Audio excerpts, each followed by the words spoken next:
Tripura hastini kabang kogluku rokno Tripura hastini laibumano tuluk hapang sakumarmani belaino chajagya jeng jotono sawimano abisingono tongo kaisa Astopol ground no Swami Vivekananda Stadium sunam jagmani phiaba abronu tui hapang belaino tong thogjagmani mukhang jeng thangnai bisi 25 years eba abun chai sekang eba tabukbo ungmani sing noguino tongo talhing talni krak salni phungo haino hai MP Pratima Bhumik abronu tui Astopol ground no Swami Vivekananda nei salai jagmani thayo thangai haino hai Vivekanandani mangthongo khumala bokbani mangpli kasawi phekya apti hai khlai Tripura hastini laibuba sokor jagmani kokno tui noroktam one show Astopol ground sisnam philai mano nirani one show mu chini comment box comment khlaidi phaidi hingke Astopol ground no Vivekanandani mangthongo khum bokmani jorawo MP Pratima Bhumik tamuni saka phaidi jeng khnai elegirana norok nai tongo Tripuri khorang আজকের দিনে 1863 সালে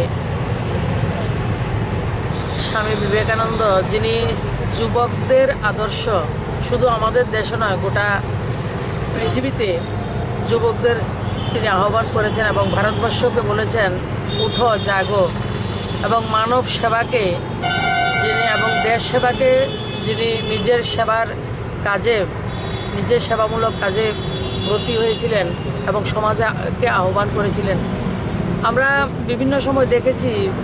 এবং ইতিহাসও রয়েছে যে যুগে যুগে যখনই কোনো জায়গাতে গ্লানি অজ্ঞতা দারিদ্রতা এসব হয় তখনই কোনো মহানুভবের উদ্ভব এবং জন্ম হয়। সেই সময়ে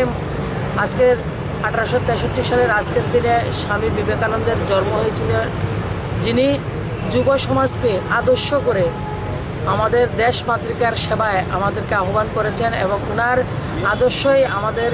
জীবনের আদর্শ হওয়া উচিত এবং প্রত্যেকে এই দিনটাকে যুব দিবস হিসাবে আমরা মানছি, এটাকে ঘোষণাও করা হয়েছে। তো আজকের দিনে আমাদের আদর্শ স্বামী বিবেকানন্দ এবং বর্তমানে যিনি প্রধানমন্ত্রী উনিও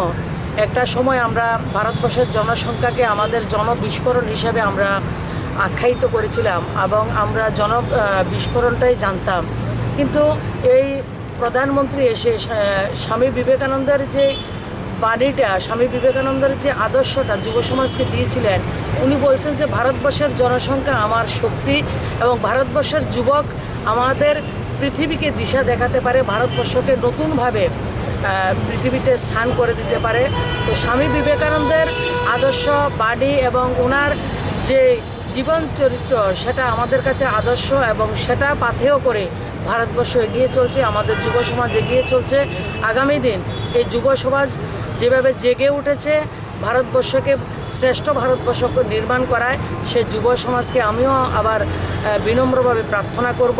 যে আজকের দিন আমাদের যুবকদের দিন। এই দিনটাতে নয় শুধু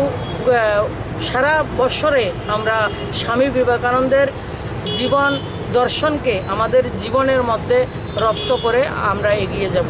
এবং ভারতবর্ষকে আমাদের রাজ্যকে আমরা এগিয়ে নিয়ে যাব।